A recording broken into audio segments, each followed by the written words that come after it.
The air in Imani's family estate in Accra was thick, not with love, oh no, thick with imported lilies, cloying champagne, and the unmistakable scent of impending disaster. This was supposed to be the wedding of the century, people. Imani Okeke, daughter of the Okekes, yes, those Okekes, marrying Kwame Mensah, the charming up-and-coming businessman. Imani stood at the center, a vision in a diamond-encrusted gown that likely cost more than a small car, undeniably radiant. But if you looked closely, really closely, she was trying, bless her heart, to meet her mother's exacting standards to be the perfect bride. Kwame arrived then, a whirlwind of charm and expensive cologne, undeniably handsome. Tall in a suit so sharp it could cut glass, he flashed that million-cedi smile that had apparently charmed the entire Okiki clan. He moved straight to Imani, taking her hands, murmuring something in Twi that made her blush. "My beautiful Imani," he said, his voice like warm honey. "Today we begin our forever. Forever." The word hung in the air, heavy as the humid Accra heat. Then Mama Ngozi Okeke descended. Descended is the only word for it. Like a queen surveying her domain. Impeccably dressed in a vibrant kente cloth ensemble that shimmered with every movement. Her gel tied to perfection, radiating power and an iron will. "Imani, darling, stand up straight, shoulders back. The photographer will be here any minute." Mama Ngozi's voice, though musical, brooked no argument. She adjusted a stray curl on Imani's head, her touch surprisingly gentle, yet firm. Everything must be perfect. She turned to Kwame, her smile a little tighter. "Kwame, my dear, you look acceptable." High praise from Mama Ngozi. Pastor Adebayo arrived shortly after, a calming presence amidst the simmering tension. He greeted Mama Ngozi with reserved warmth, a slight bow. "Pastor Adebayo," Mama Ngozi said, her voice softening almost imperceptibly. "Thank you for coming."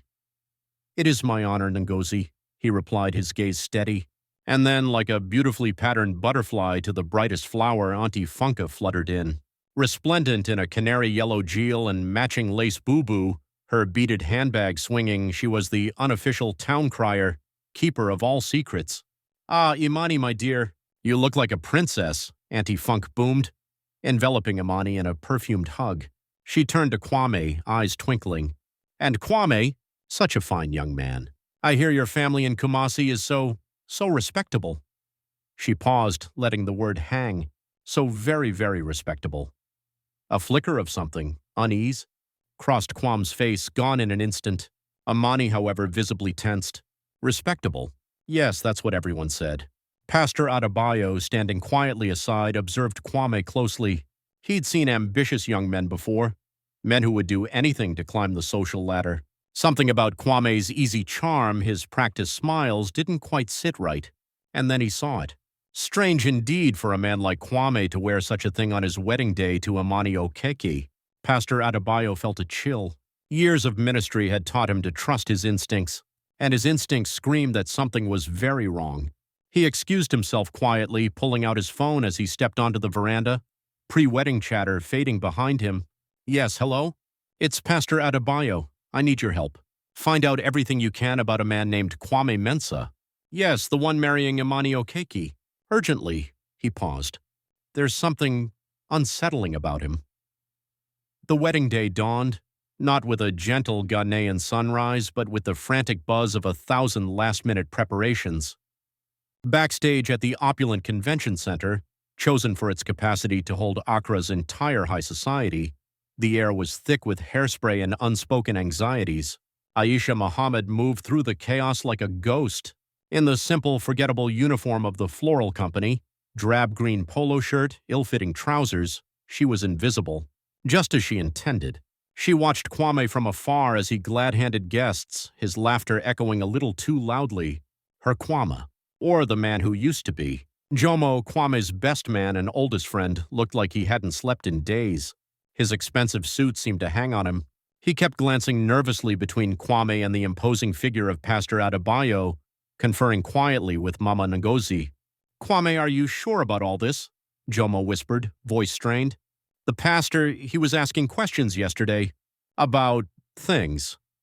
Kwame clapped him on the shoulder, his smile unwavering, though perhaps too bright. "Relax, my friend. Pre-wedding jitters. Pastor Adebayo is just being thorough.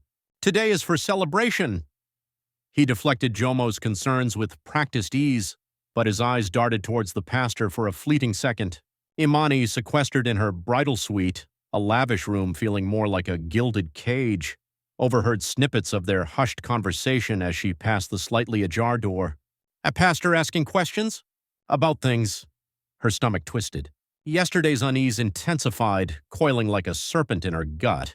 Mama Nosy swept in, a whirlwind of silken disapproval. Imani, what are you doing lurking in hallways? The photographers are waiting. Smile, child. Today you become Mrs. Mensa. Think of the prestige. She fussed with Imani's veil, her words a barrage, dismissing Imani's visible anxiety as mere bridal nerves. Aisha saw her chance. With Imani momentarily alone, her mother distracted by a fawning wedding planner, Aisha moved quickly, heart pounding. She had to approach Imani to say something, though what she didn't yet know. But a burly security guard intercepted her before she got within 10 feet. Florist staff used the service entrance, he grunted, eyes cold. Defeated, Aisha retreated, unspoken words burning in her throat. Meanwhile, Pastor Adebayo wasn't just being thorough. His contact, a discreet private investigator used for sensitive church matters, had delivered. The images were from a small village miles from Accra, a traditional marriage ceremony. Kwame, younger in vibrant kente cloth, beaming. Beside him, a radiant young woman, face alight with joy. Aisha. Witness statements, affidavits, dates. The evidence was irrefutable. Kwame Mensah was already a husband. Pastor Adebayo felt righteous anger, then deep sorrow for Imani. And for Aisha, this was more than deception, it was a desecration of something sacred. The confrontation arrived sooner than expected. Kwame, needing a moment from the relentless glad-handing, slipped into a secluded service hallway. He loosened his tie, the expensive silk suddenly a noose. And there she was, Aisha. She had cornered him. No longer the invisible florist, but a woman scorned, eyes blazing. Kwame, she said, her voice low, trembling but firm. The single word an accusation, a lament, a demand. Kwame froze, his carefully constructed composure shattered. Aisha, what are you doing here? He looked around wildly, terrified of being seen. What am I doing here? Her voice rose slightly, laced with disbelief. What are you doing, Kwame? Dressed like a king, about to marry another woman while your wife watches from the shadows? She stepped closer, gaze unwavering. Aisha, please, it's not what you think, he stammered, charm deserting him. Isn't it? She challenged, voice breaking. Then tell me, Kwame. Tell me what I'm supposed to think. How could you do this to me? To us? The air crackled with unspoken pain and betrayal. Kwame looked trapped, eyes darting towards the exit, then back to the fury in Aisha's face. The bracelet on his wrist, hidden again beneath his cuff, suddenly felt like it was burning his skin. The organ music swelled, a triumphant, almost deafening wave washing over the assembled guests. Hundreds of eyes, Accra's elite, were fixed on the grand entrance. This was it, the moment everyone awaited. As she neared the altar, her gaze swept the front pews. Mama Ngozi, beaming with pride, a tear in her eye. Auntie Funka, dabbing delicately at her eyes with a lace handkerchief, though her own eyes darted around, taking in every detail. And then Imani saw her, standing near a large floral arrangement, slightly aside, no longer in the drab florist uniform but in a simple, elegant dress of deep indigo. Aisha.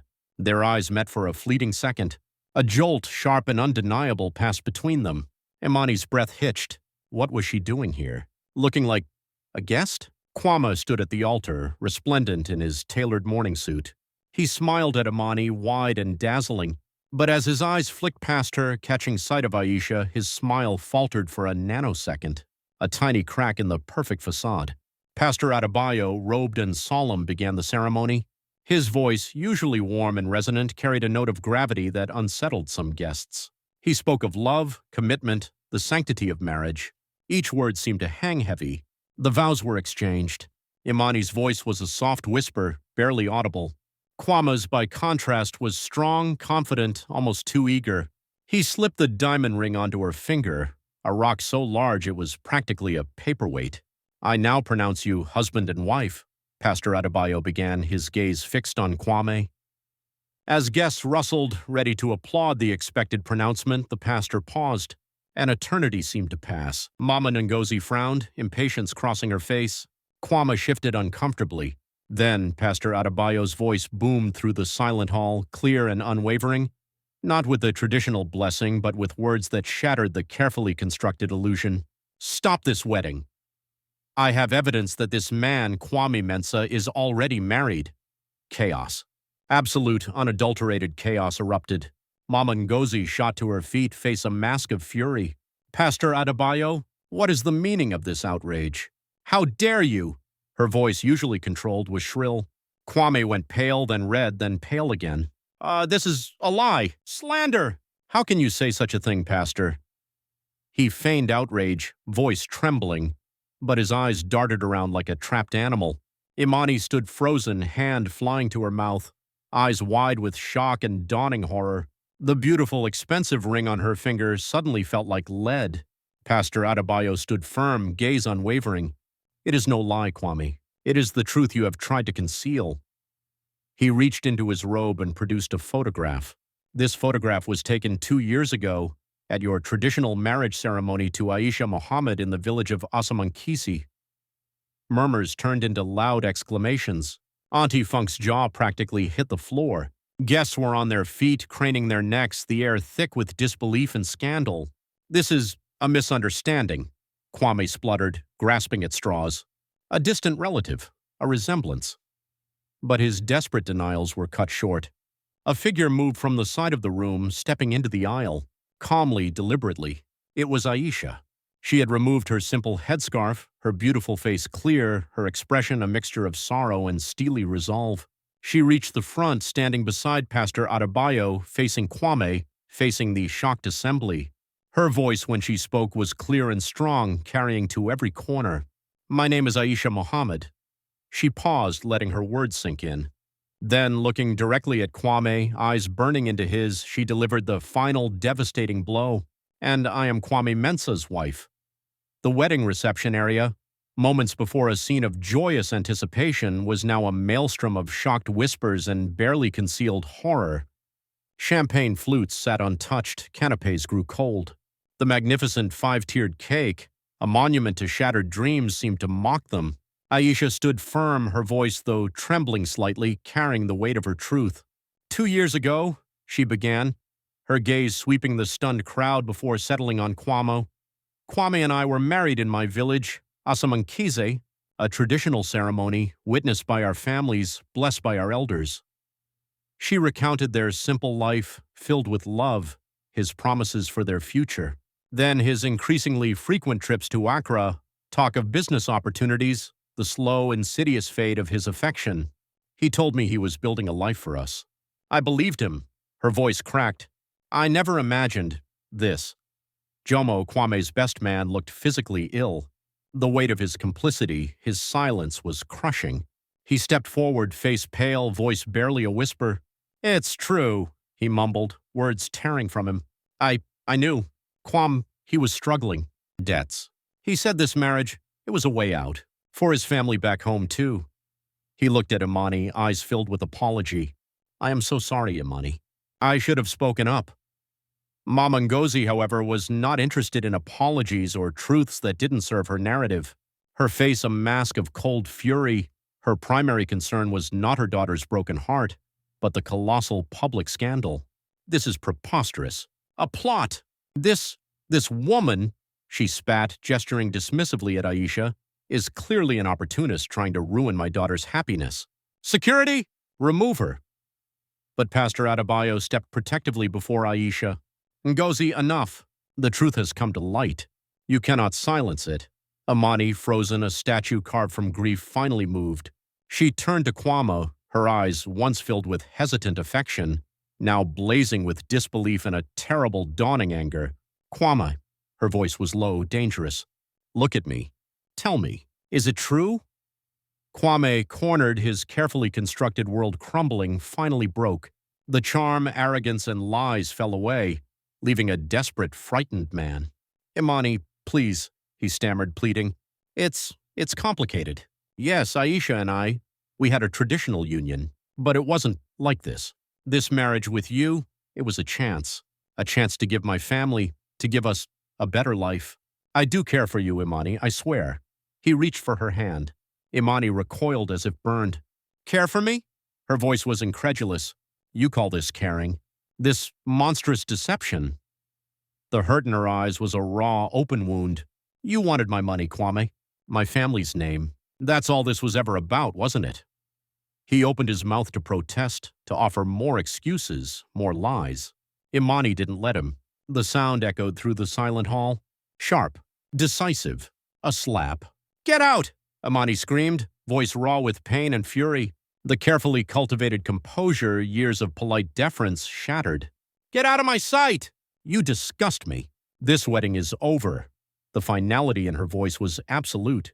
The diamonds on her finger, once a symbol of a promised future, now felt like shackles. With a sob, she wrenched the ring off and threw it at him. It clattered to the marble floor, spinning, a glittering symbol of broken promises. The days following the wedding of the century, now gleefully dubbed the scandal of the century by Auntie Funk and her legion of gossip mongers, were a blur of hushed calls, canceled contracts, and the relentless hum of Accra's rumor mill. But amidst the wreckage, Imani Okeke was transforming. The timid, hesitant girl, easily swayed by her mother's ambitions, was gone. In her place stood a woman. She called a press conference. Not in the opulent ballroom of the disaster, but in her family estate's gardens under a sprawling mango tree. What happened at my wedding, she began, voice clear and steady, was a painful public betrayal, not just for me, but for Aisha Mohammed, another woman wronged by the same man. She didn't shy from the details, laying bare Kwame's deception. But this will not define me, and it will not silence me. Then an announcement that sent further shockwaves through Accra's elite. I will be using a significant portion of my personal inheritance, Imani declared, to establish a foundation dedicated to supporting women in Ghana who have been victims of fraud, deception, and exploitation. Women like Aisha. Women whose voices are too often unheard. Mama Ngozi watched the press conference on television, face ashen. Calls from society friends had dwindled. Invitations dried up. The Okiki name, once a symbol of prestige, was now irrevocably tainted. Blinded by ambition, she had pushed Imani towards a man she barely knew and was now reaping the bitter harvest. Kwame Mensah's fall was swift and brutal. Business associates deserted him. His charm, once his greatest asset, now seemed reptilian. The law, it turned out, took a dim view of men collecting wives like expensive trinkets. He lost everything. Borrowed prestige, the illusion of wealth, his freedom. Pastor Adebayo visited Imani a few days later. He found her not weeping, but working, surrounded by legal documents and plans for her new foundation. You are doing a good thing, Imani, he said, voice filled with gentle approval. You have turned pain into purpose. He hesitated. Your mother, she is struggling. Imani looked out at the lush greenery. She made her choices, Pastor, just as I am now making mine. No bitterness in her voice, only quiet acceptance. The final scene unfolds weeks later at a newly opened women's shelter, one of the first projects funded by Imani's foundation, a modest but cheerful building filled with light and the sounds of women rebuilding their lives. Aisha, no longer the betrayed wife but a survivor, was now key to the foundation, helping other women navigate legal and emotional complexities. Her knowledge of traditional law and innate strength were invaluable. Who would have thought, Aisha said, a small smile on her lips as she folded a brightly colored kente cloth, that something so terrible could lead to this? Imani nodded, her own smile genuine. Perhaps even a shattered diamond can still reflect the light, Aisha, in unexpected ways. And so, my dears, Auntie Funka declared, taking a large bite of kelewel, that Imani Okeke, eh? She showed them, turned that whole mess upside down. And Aisha, strong woman. As for Kwame, she clucked her tongue. Let's just say some men dig their own graves with a silver spoon. She winked broadly, then let out a hearty laugh that echoed through the bustling marketplace.